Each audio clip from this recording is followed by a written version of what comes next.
Hello, everyone, and welcome to another Blast Them Out Drum Talk. Today, we're going to talk about triggers and specifically about capture triggers. All right, so as sometimes I'm saying on this series of videos, at this time in the age of the Earth and the universe, probably some of you already know what the hell is a trigger, at least on drums, right? So, long story short, a trigger is an electronic transducer that can be attached to a drum, a cymbal, or any instrument or any surface, so you can control the sound of that thing. You can put any sound that you want. So basically, triggers are used in the toms, on the bass and snare drum, and that's it. There's a lot of videos all around about what you can do with them, and even there is one guy which is using the sounds of farts and stuff like that. I mean, it's really funny. And that just show you how versatile it's the triggers, right? So I've been using triggers since specifically 2019. Before, I never used any triggers because I was more a kind of an old school death metal drummer, which I was like, I want just the sound of the bass drum, right? Like using the attack of the bass drum with the body, whatever. But let's be honest, it takes time all the time. Yeah. And just to set up your drums, if you're traveling or on a tour and you're not traveling with your sound engineer, it can become a pain in the ass, and it's just annoying, and it takes time. Especially, okay, this is a small story. This is really awesome. I just remember that talking about triggers. I was on tour in 2007, 2008, and I was touring with my death metal band, so like totally into that mood, right? I don't use triggers, blah blah blah. And we arrived to this city and we're setting up stuff, merch and whatever.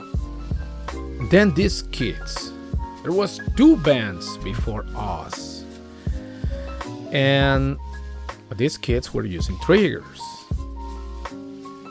This city, compared to the town where I come from, musically speaking at least, was like 10 years in advance, musically and technology speaking, they were like 10 years ahead of us in our town.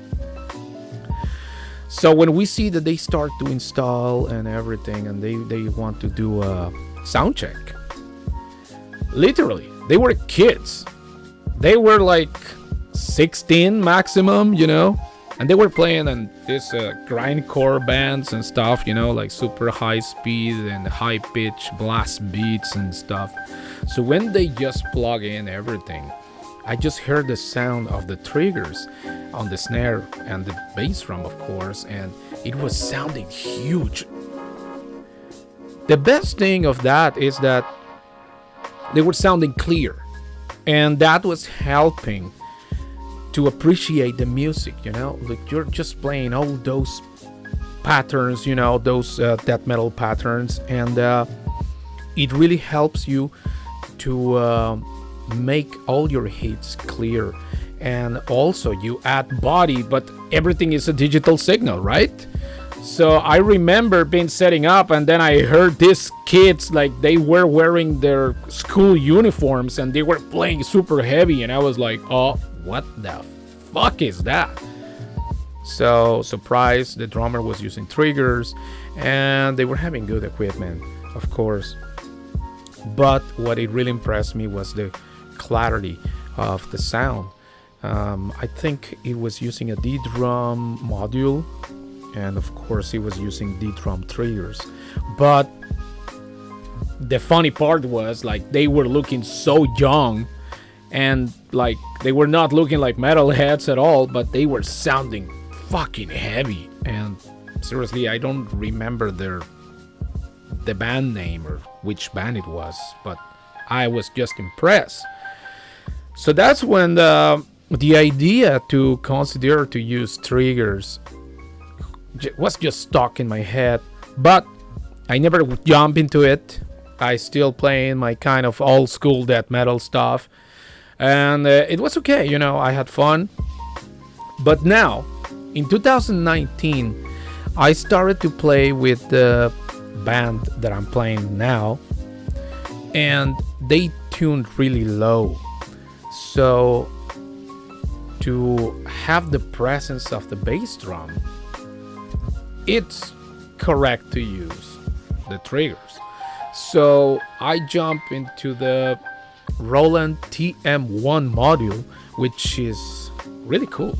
I mean, it's so simple, and like I said, keep it simple, and that's it, keep it simple and it's functional.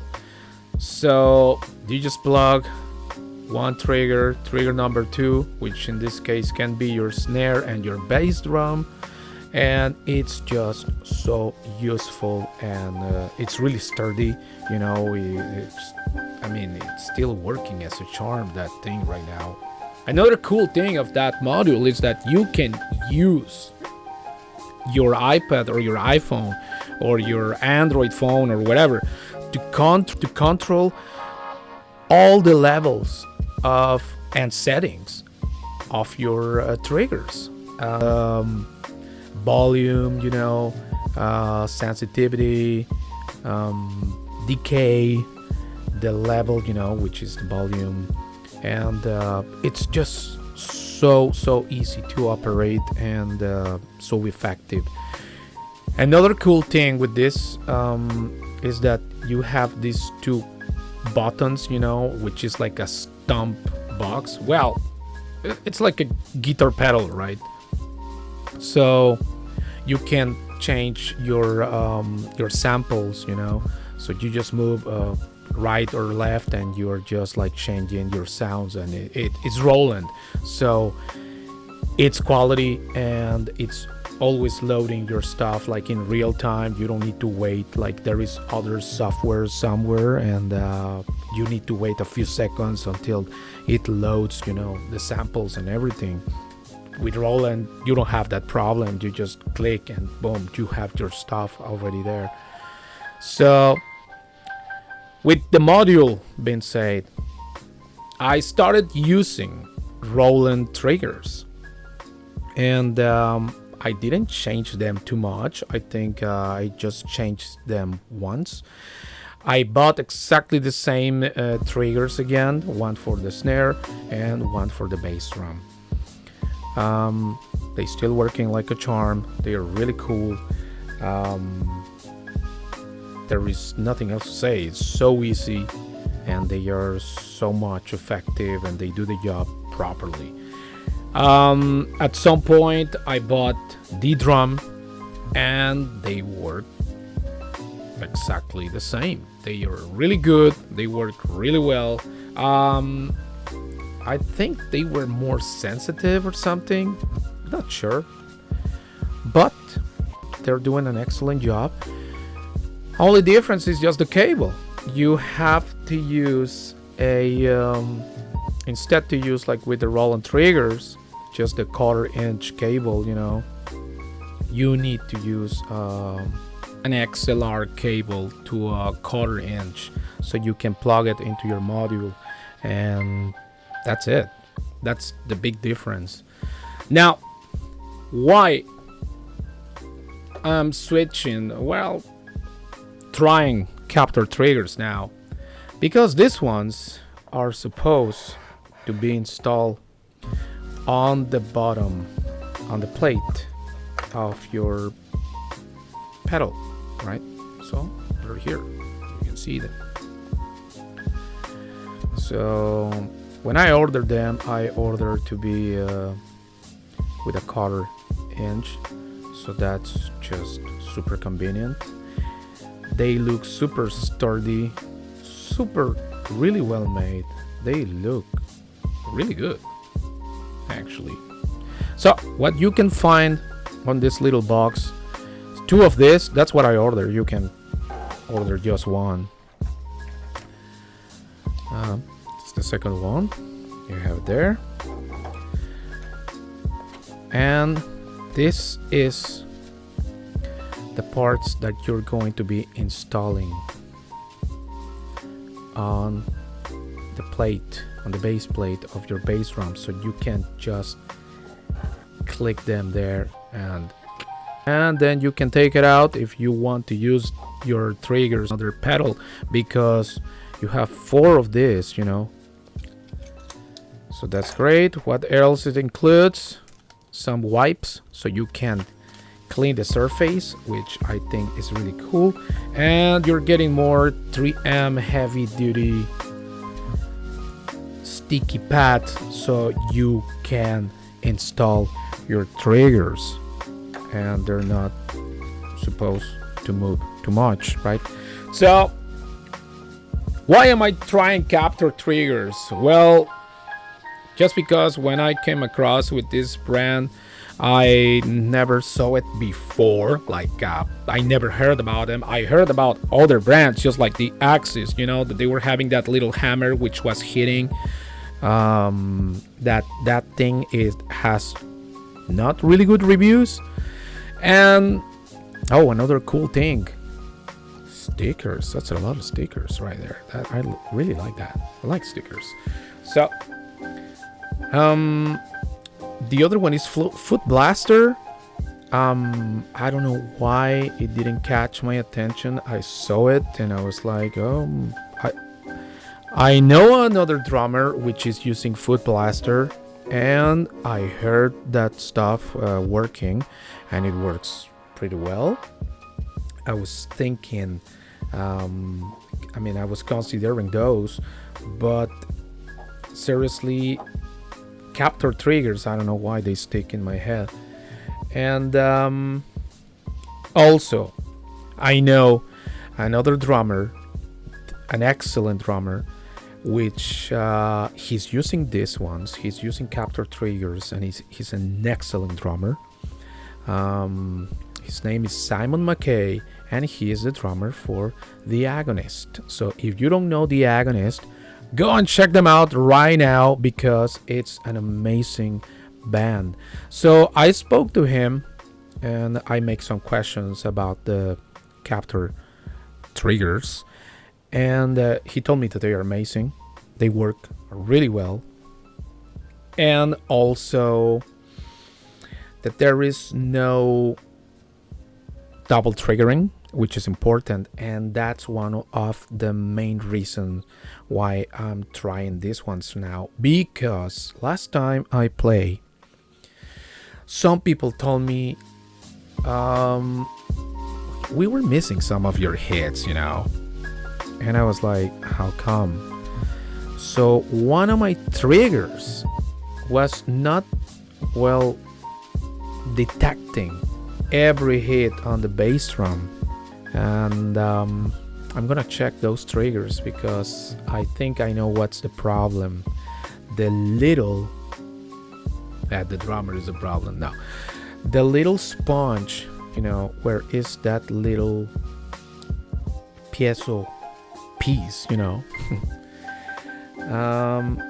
sponge is different, and I knew that will bring some problems or cause some trouble, because it's not the same kind of material.